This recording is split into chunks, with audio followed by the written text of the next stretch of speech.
lately there's been a lot of theorizing and discussions around who the villain for Robert Pattinson's The Batman 2 should be. And today I want to give my top pick because honestly guys, my pick for the villain of this sequel has gone in so many different directions over time since it released. I mean, if if I'm correct, I think the first Batman with Pattinson came out in 2022, and so we've had a lot of time to sit on things and marinate. And my villain choices have gone from like Mister Freeze, which I'm not really sure how you would do that in his grounded world. Clayface, which again I'm not sure how you would do, although I must say, like, the vibe for Clayface would be almost perfect for Pattinson's Batman and his world because it would be so dark. I mean, making Clayface a horror type villain is like incredibly easy. It's almost like, they're doing it with the new Clayface movie that James Gunn is developing. So it would make sense that you'd just be able to do that in almost any medium, especially with a Batman as dark as Pattinson's. However, I don't think that would work either because, I've been talking with a lot of you in the comments of my one Batman video, and I mean, you guys are right. Like, he's a pretty grounded Batman. So, number one, him being in Gunn's DCU probably wouldn't work for that reason. But also, a lot of his villains are unfortunately limited because of that. And I say unfortunately because Batman has an amazing list of villains. However, the unfortunate part to that is that a lot of them are pretty, I don't want to say out there, but there's a few of them that are like, ones you can't do in a grounded take on the character. That's why, Christopher Nolan picked very specific Batman villains for his movies, because that Batman was supposed to be very grounded in reality. Now, with that being said, that leaves us with a few options. However, I recently rewatched the movie, and I've been doing a lot of thinking and seeing stuff online, and my pick for the villain for the Batman 2 is the Court of Owls. Now, if you guys don't know who the Court of Owls are, you could basically just think, how do I put this? Kind of like the Illuminati of Gotham City, or of Batman's world. They're this criminal organization and a secret society, and they first appeared in Batman Volume 2, number 6, in, I believe, 2012. And they are strictly in Gotham City. They're a secret society that controls everything in Gotham.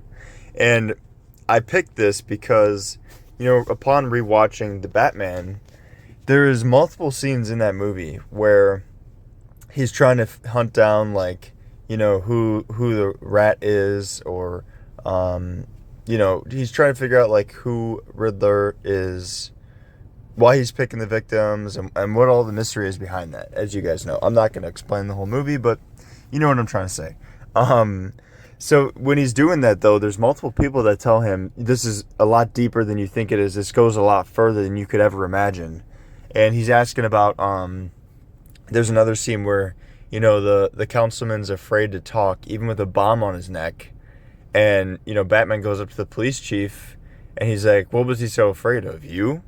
No, I mean, he knows there's more to this. And even when they find Falcone and they get him, it's clearly not over. And there's more to this whole corruption. It goes, like, way deeper. And, Batman has multiple characters tell him this throughout the movie. And while the movie may end on a pretty... It's like a mixed positive / sour note because the city is destroyed, but it is a positive note because Batman has discovered that he could be a symbol of hope. He doesn't have to just be fear and vengeance. He could be something better for the people of Gotham. And I think that's going to take the character in a lot of interesting directions, especially with his Bruce Wayne in the sequel. But with that being said, I think this sets up the Court of Owls literally perfectly because a secret society that controls everything would fit in amazingly in this Gotham. I mean, there's still so much mystery to this Gotham, and everything seems connected. And just based off of what we were literally told in the first movie, I think they are the natural, like, next progression. I think you could have this whole trilogy be a kind of Court of Owls trilogy, and without even knowing it, like without knowing that they were controlling things in the first one. I think Matt Reeves is a very smart, like writer and director and filmmaker, and I think the way he wrote that first one, he definitely sets it up to where you could probably, like, they could probably go back to it in sequels and then explain, oh, we did this and we did this and this. So I think it's really, really smart on his behalf if he is going to do the Court of Owls saga, because it would be a saga. Like, in my opinion, you would need a minimum of 2 full movies with them, because there's just so much there. And honestly, they have a lot of good horror elements too. Like, you can make it kind of creepy because they have the Talons, which are like kind of trained assassins that can go toe to toe with Batman. And if you know anything about Batman, that's a big deal. Not to mention, their masks are really cool looking. It reminds me a lot of, if you guys ever saw the movie, I don't know if you did, but the Kubrick film with Tom Cruise, Eyes Wide Shut. That's what the Court of Owls remind me of. Is kind of this secret society. Everyone's in masks. They control everything, and anybody that tries to figure out anything more gets messed up. And controlling everything in Gotham is another like key thing I've thought of, because Batman's parents or his mom at least in the first Pattinson movie was revealed to be, kind of crazy. And there's a lot that they do tying in Batman's lineage and the founders of Gotham to this Court of Owls. So I think having that mystery would be so cool. And there's literally, limitless things you could do when you have I don't want to say team, but like a group of people like that, because it could be anybody. They could be anybody. No one's expecting, like, say a Harvey Dent. So no one's going to like hear a name and be like, oh, wait, that's the guy. Like, you could have Bruce interacting with these people, and without even showing the audience, and later down the road, make them the leader of the Court of Owls, or a Talon or something, or a Court of Owl. And, it would work. And I think it's an awesome opportunity, because I'm a sucker for mystery. I love the Scream movies because I love trying to guess the killer. I love trying to figure out stuff for myself, even though I'm awful at it, and my wife is much better, because we'll sit down to watch a movie that I've seen, and it took me like to the end of the movie to guess the twist, and even then I had to be told. Whereas we'll sit down and watch it, and she'll guess it within the first like half hour to hour of the movie, and I just have to lie to her and make her think she's crazy for even guessing that, because that could never be the case. So I think having a mystery like this would be cool, especially with somebody like Matt Reeves behind the camera, because he clearly knows what he's doing, and he's good at writing intriguing stuff, because I was very captivated by the plot in the first one. So just imagine that to a much like grander scale. I think that's literally perfect.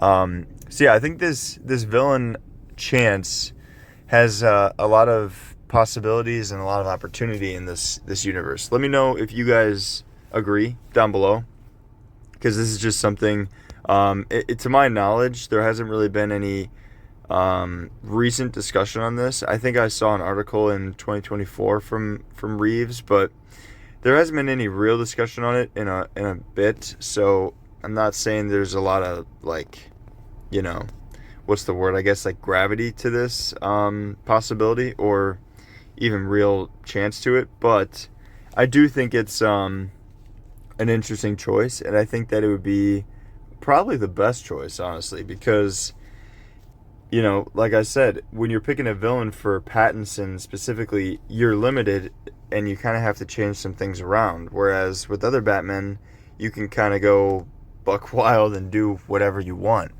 Like James Gunn's DCU, for example, somebody pointed out in my comments that, they want to see a much more like comic booky, otherworldly Batman. And I agree. I want to see a Batman like that because, to be honest, guys, I don't think we've received that yet. Although I really like Pattinson's Batman and I like Affleck's. And Affleck did live in a world with like the Justice League. It didn't really feel very comic booky in the sense that it was like a little bit darker. So while it still had all that comic book stuff, it still felt a little bit like grounded in reality.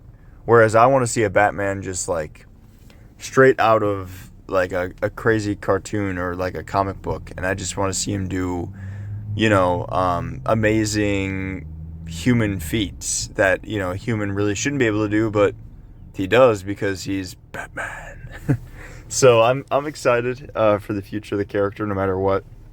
And I made a lot of videos on it, so clearly, I can't shut up about it. But yeah, I don't know. Like I said, I recently rewatched that movie, and this thought popped into my head, so I wanted to talk about it. So let me know what you guys think down below.